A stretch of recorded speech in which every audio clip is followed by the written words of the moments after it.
Hello दोस्तों, स्वागत करते हैं अपने study channel study with @p में। आज हम पी ब्लॉक के तत्व का लास्ट वीडियो है, लास्ट जो पार्ट बचा था उसके बारे में जानेंगे। कार्बन डाइऑक्साइड तक पहुंच गए थे। कार्बन डाइऑक्साइड या कार्बन डाइऑक्साइड वायु में, ध्यान रखना, कार्बन डाइऑक्साइड जो है वो वायु में लगभग 0.03% तक पाई जाती है। वायु में कितनी पाई जाती है? कार्बन डाइऑक्साइड जो है ये वायु में 0.03% तक आयतन के अनुसार पाई जाती है। वॉल्यूम के अनुसार इतनी पाई जाती है आयतन के अनुसार वायुमंडल में। और कार्बन डाइऑक्साइड को हम शुष्क बर्फ कहते हैं। क्या कहते हैं? कार्बन डाइऑक्साइड को हम क्या कहते हैं? शुष्क बर्फ। अच्छा, कार्बन डाइऑक्साइड जो है इसको शुष्क बर्फ क्यों कहा जाता है? कार्बन डाइऑक्साइड जो है इसको शुष्क बर्फ क्यों कहा जाता है? क्योंकि कार्बन डाइऑक्साइड जो है वो 50 से 60 वायुमंडलीय दाब पर, जब इसको गर्म करेंगे 50 से 60 वायुमंडलीय दाब पर द्रवित किया जाता है। फिर द्रवित करने के बाद वाष्पीकृत किया जाता है तो यह ठोस अवस्था में हो जाती है और बर्फ जैसी दिखाई देती है। इसीलिए इसे हम शुष्क बर्फ कहते हैं। शुष्क बर्फ कह जाते हैं, ड्राई आइस कहा जाता है। ध्यान रखना इसका उपयोग। इसको हम शुष्क बर्फ क्यों कहते हैं? क्योंकि इसको हम जब 50 से 60 वायुमंडलीय, शुष्क बर्फ क्यों कहते हैं कहेंगे? क्योंकि जब इसे 50 से 60 वायुमंडलीय दाब, एटीएम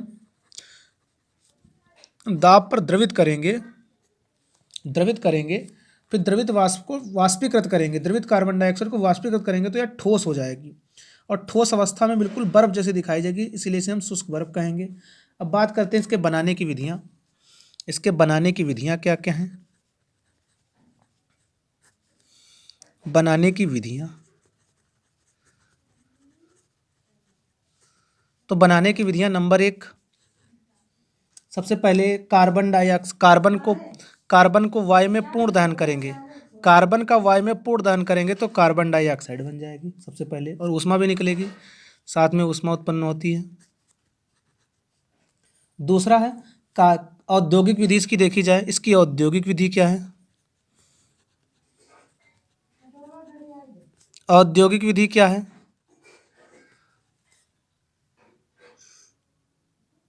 औद्योगिक विधि पढ़ रहे थे। औद्योगिक विधि क्या है? औद्योगिक विधि में हम कैल्शियम कार्बोनेट को ध्यान देना। औद्योगिक विधि इसकी क्या है? कैल्शियम कार्बोनेट को हम गर्म करेंगे, तो कैल्शियम कार्बोनेट को गर्म करेंगे तो कैल्शियम ऑक्साइड बन जाएगा और कार्बन डाइऑक्साइड जो होगी वो बाहर निकल जाएगी। ये औद्योगिक विधि है। इसकी प्रयोगशाला विधि क्या होती है? प्रयोगशाला विधि देखेंगे।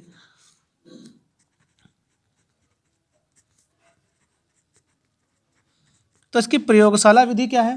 प्रयोगशाला विधि में कैल्शियम कार्बोनेट को, यही कैल्शियम कार्बोनेट इसमें डायरेक्ट गर्म किया तो उसमें कैल्शियम कार्बोनेट को अम्ल के साथ, HCl अम्ल के साथ गर्म करेंगे तो बनेगा क्या? ध्यान रखना, कार्बन डाइऑक्साइड गैस बनेगी। कैल्शियम है, Cl है, तो कैल्शियम का क्लोराइड बन जाएगा, CaCl2 बन जाएगा। कार्बन डाइऑक्साइड बन जाएगी और क्या बन जाएगा? जल बन जाएगा, H2। यहाँ पर Cl2 2 है तो 2 से गुणा कर लेना, रिएक्शन कंप्लीट हो जाएगी, कार्बन डाइऑक्साइड गैस जो होगी वो निकल जाएगी। ये तो हो गई इसकी प्रयोगशाला विधि। एक और विधि की बात करी जाए, जैसे हम शर्करा का जल अपघटन करें। यदि हम शर्करा का जल अपघटन करें H2O H+ की उपस्थिति में, तो शर्करा को जल अपघटित करेंगे तो ग्लूकोज बनेगा। क्या बनेगा? ग्लूकोज बन जाएगा। और यदि हम ग्लूकोज को यीस्ट की उपस्थिति में, खमीर की उपस्थिति में हम रख देंगे 2-3 दिन के लिए तो एथिल अल्कोहल बन जाएगा, C2H5OH, और कार्बन डाइऑक्साइड गैस जो कि वो बाहर निकल जाएगी। कार्बन डाइऑक्साइड गैस निकलना बंद हो जाएगी तो इस अभिक्रिया को रोक देंगे। इस अभिक्रिया को, जो ये रिएक्शन लिखी, इस अभिक्रिया को हम किण्वन कहते हैं। इस अभिक्रिया को क्या कहते हैं? किण्वन कहते हैं। ये किण्वन अभिक्रिया का उदाहरण है।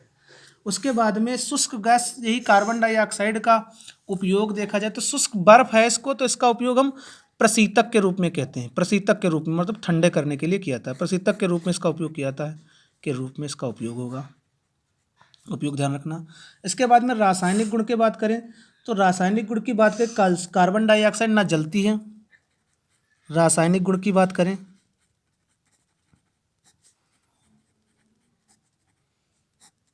भौतिक गुण छूट गए हैं तो भौतिक गुण भी देखे ले रहे हैं। इसके भौतिक गुण कौन कौन से होते हैं?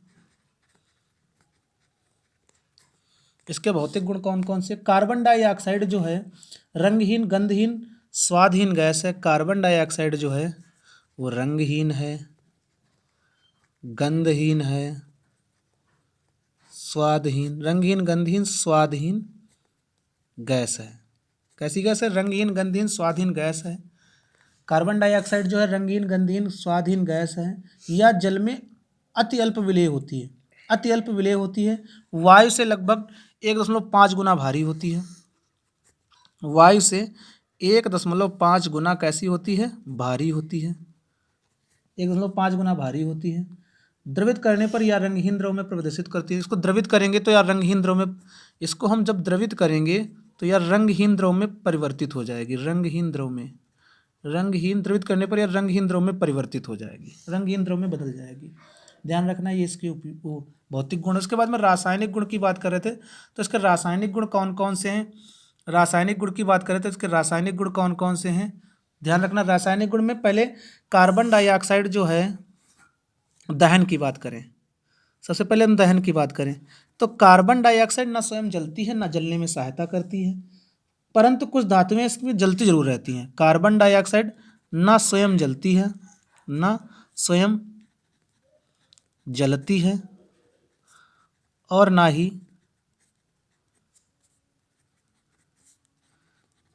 जलने में सहायता करती है। ना स्वयं जलती है, ना जलने में सहायता करती है। ना स्वयं जलती है, ना जलने में सहायता करती है। लेकिन जैसे मैग्नीशियम है, पोटेशियम है, सोडियम है, और ये कार्बन डाइऑक्साइड के साथ वातावरण में जलते रहते हैं, बुझते नहीं हैं, जलते रहेंगे। जैसे हम कार्बन डाइऑक्साइड को मैग्नीशियम के साथ, मैग्नीशियम को कार्बन डाइऑक्साइड के साथ जलाएं तो मैग्नीशियम का ऑक्साइड बन जाएगा और कार्बन निकल जाएगा। यहाँ पर O2 है, 2 से गुणा कर लेना तो मैग्नीशियम भी 2 हो जाएंगे, तो ये जलती रहेगी। तो ये इसका रासायनिक गुण है। और भी इसके कई रासायनिक गुण हैं, जैसे बात करेंगे, जैसे इसकी अम्लीय प्रकृति के बारे में बात करें तो कार्बन डाइऑक्साइड ये है अम्लीय प्रवृत्ति का है। कार्बन डाइऑक्साइड अम्लीय प्रवृत्ति की बात करें, इसका अम्लीय गुण अम्लीय होता है। तो अम्लीय प्रकृति कैसे सिद्ध करते हैं? तो कार्बन डाइऑक्साइड को हम यदि जल में घोलेंगे तो कार्बोनिक अम्ल बनेगा। कार्बोनिक अम्ल का मतलब H2CO3, ये कार्बनिक अम्ल है। कार्बनिक अम्ल बनता है। ये सूत्र किसका है? कार्बोनिक अम्ल का।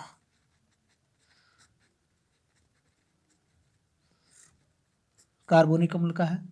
क्षारों के साथ अभिक्रिया कराएं, यदि कार्बन डाइऑक्साइड की क्षार के साथ रिएक्शन कराएं, यदि कार्बन डाइऑक्साइड की KOH क्षार के साथ अभिक्रिया करा ली जाए तो पोटेशियम कार्बोनेट बनेगा, K2CO3 बन जाएगा। K2CO3 बन जाएगा। यहाँ पर K2 हो गए तो 2 से गुणा कर लेना। तो और साथ और भी क्या करना, यहाँ पर H हो गए 2 तो 2 से यहाँ पर भी क्या हो जाएगा, गुणा, H2O बन जाएगा साथ में। और ध्यान रखना, ऑक्सीकारक गुण की बात करें, इसका ऑक्सीकारक गुण क्या होता है? ऑक्सीकारक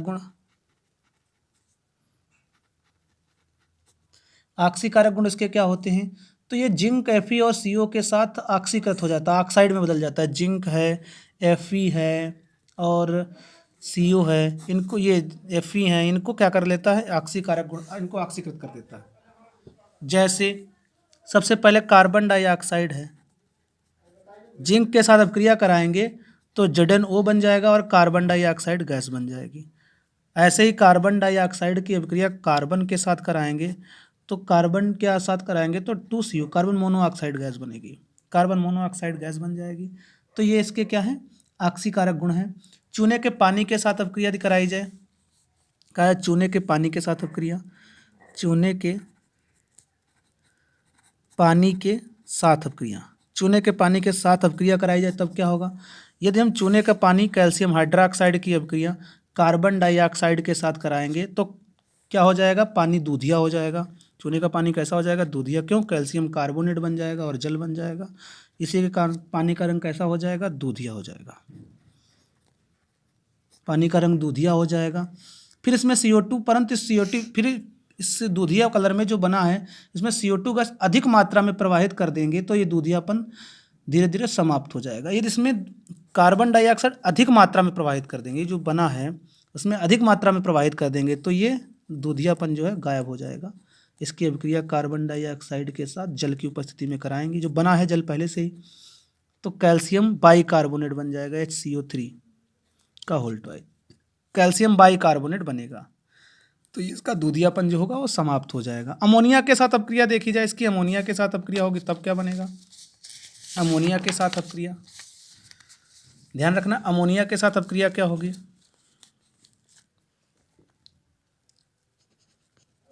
अमोनिया से क्रिया कराएंगे तब क्या बनेगा? यदि द्रव अमोनिया की कार्बन डाइऑक्साइड, ध्यान देना, द्रव अमोनिया की द्रव कार्बन डाइऑक्साइड के साथ अपक्रिया कराएंगे, द्रव अमोनिया की अभिक्रिया, लिक्विड हो अमोनिया और लिक्विड हो कार्बन डाइऑक्साइड की अभिक्रिया कराएंगे तो अमोनियम कार्बिमेट बनेगा। क्या बनेगा? अमोनियम कार्बिनेट का सूत्र क्या होता है? NH2COONH4, अमोनियम कार्बिमेट बन जाएगा। यदि इसी को हम लगभग 150 डिग्री सेल्सियस पर गर्म करेंगे, यदि इसी को हम लगभग 150 डिग्री सेल्सियस पर गर्म करेंगे तो यूरिया बन जाएगी। क्या बनेगी? यूरिया, NH2CONH2, और जल बन जाएगा। ध्यान रखना, यदि प्रकाश संश्लेषण के साथ अपक्रिया कराई जाए, प्रकाश संश्लेषण के साथ अपक्रिया, प्रकाश संश्लेषण के साथ अपक्रिया देखी जाए, प्रकाश संश्लेषण की उपस्थिति में, तो कार्बन डाइऑक्साइड, यदि ध्यान देना, कार्बन डाइऑक्साइड और जल प्रकाश संश्लेषण की उपस्थिति में क्या बनाएगा? सूर्य के प्रकाश में पर्णहरिम की उपस्थिति में हरे पौधे जो होते हैं कार्बन डाइऑक्साइड गैस ग्रहण करके ग्लूकोज बनाते हैं। क्या बनाते हैं? Glucose, C6H12O6। और क्या बनेगा? ऑक्सीजन गैस बन जाएगी और बाकी का जल बन जाएगा, H2O बन जाएगा। ध्यान रखना, कार्बन डाइऑक्साइड और जल बन जाएगा। तो यहाँ पर कार्बन है 6, तो 6 से गुणा कर लेना। हाइड्रोजन कितने हैं? 12, 2 14 हैं, तो यहाँ पर 12 दूनी 24, ध्यान में 12 से गुणा कर लेना, और 6 दूनी 12, 12 12 24 हो जाएंगे, 12 से गुणा कर देना। परंतु यही वाले जो अणु हैं ग्लूकोज सुक्रोज में भी परिवर्तित हो जाते हैं, पौधे अपना भोजन बनाते हैं, जल के साथ क्रिया करके हरे पौधे अपना भोजन भी बनाते हैं, और सुक्रोज तब ग्लूकोज के रूप में जो बनता है वो स्टार्च में बदल जाता है। यही वाला जो है, ये नोट करके लिख लेना, यही वाली अपक्रिया कराई जाए कार्बन डाइऑक्साइड वाली, तो ध्यान रखना, जल के साथ अपक्रिया कराओगे तो स्टार्च बन जाएगा, C6H10O5N + 6NH2O, ये स्टार्च का सूत्र है, स्टार्च बन जाएगा। स्लो अंत में जो ग्लूकोज था, ये ग्लूकोज जो बना था वो स्टार्च में तब्दील हो जाता है। इसके बाद में अब इसके उपयोग देखे जाएं, कार्बन डाइऑक्साइड के उपयोग क्या क्या हैं। तो उपयोग में सबसे पहले इसका उपयोग कहाँ पे किया जाता है? कार्बोजन मिश्रण होता है। किसका मिश्रण होता है? कार्बोजन। कार्बोजन होता है कि ऑक्सीजन और कार्बन डाइऑक्साइड का मिश्रण क्या कहलाता है? कार्बोजन मिश्रण कहलाता है, कार्बोजन मिश्रण। इसका उपयोग, कार्बोजन मिश्रण का उपयोग कृत्रिम श्वसन में किया जाता है। कृत्रिम श्वसन, कृत्रिम श्वसन कौन सा होता है? कृत्रिम श्वसन जो रोगियों को दिया जाता है, अस्थमा वाले पेशेंट को, उसके आग बुझाने वाले यंत्रों में इसका उपयोग किया जाता है। आग बुझाने वाले यंत्रों में,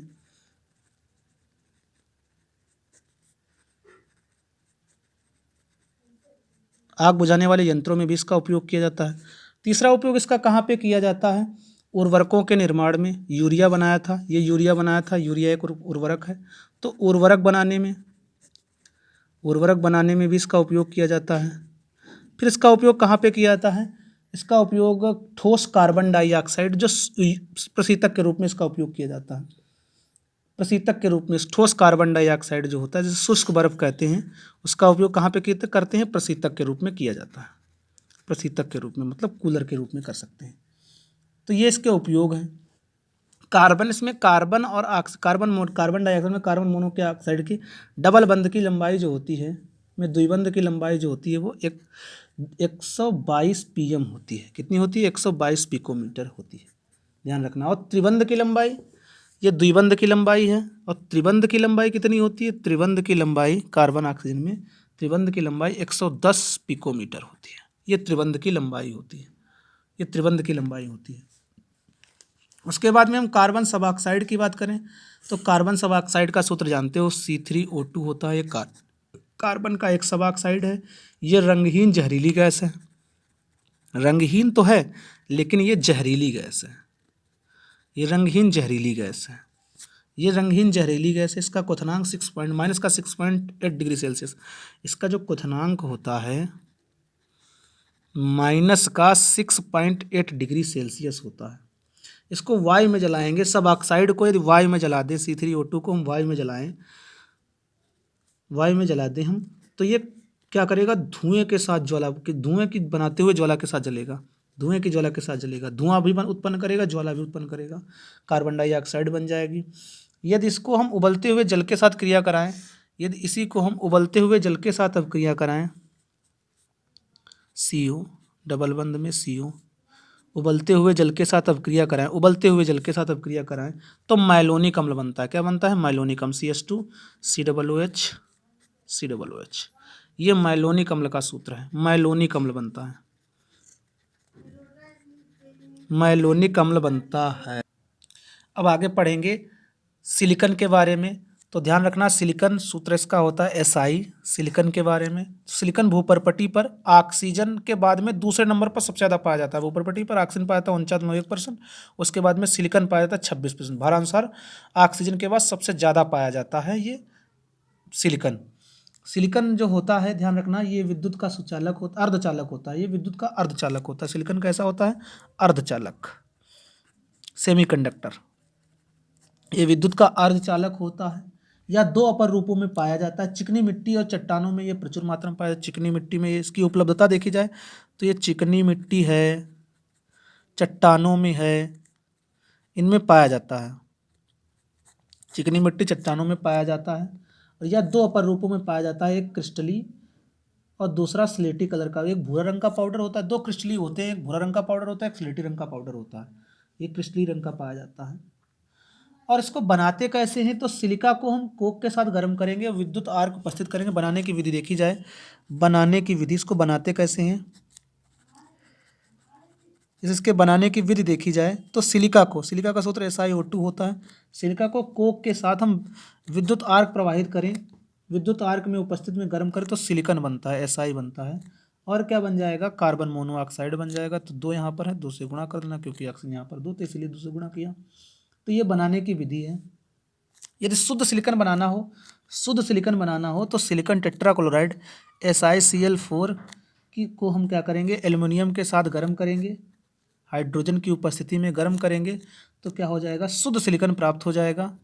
शुद्ध सिलिकन प्राप्त होगा और क्या बन जाएगा, A है, Cl है तो AlCl4 बन जाएगा, AlCl4 बनेगा, AlCl4 नहीं, AlCl3 बन जाएगा। AlCl3 बनता है, 4 नहीं बनता है। तो इसको हम संतुलित करेंगे, 3 है, 4 3 12, तो यहाँ पर भी 3 से गुणा कर लेंगे और 4 हो गए, 4 से गुणा करेंगे। यहाँ पर Cl हो गए 3 तो 3 से गुणा करेंगे। ये शुद्ध सिलिकन यहाँ से प्राप्त होती है।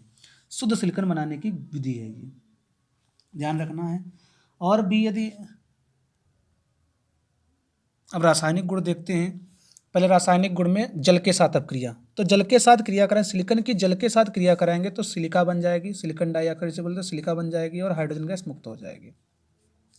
कोक के साथ अब क्रिया, तो सिलिकन को हम कार्बन या कोक के साथ गर्म करेंगे तो सिलिकन कार्बाइड बन जाएगा, सिलिकन कार्बाइड। इसे हम कार्बोरेंडम भी कहते हैं। यह सबसे कठोर धातु है। डायमंड के बाद में यह सबसे कठोर धातु है, डायमंड के बाद में यह सबसे कठोर धातु है। उसके बाद में ये नोट करके लिख लेना, सिलिकन डाइऑक्साइड, सिलिका को हम सोडियम कार्बोनेट के साथ गलित करेंगे तो सोडियम सिलिकेट बनेगा, सोडियम सिलिकेट बनेगा। सोडियम सिलिकेट जो होता है ये जल में घुलनशील है।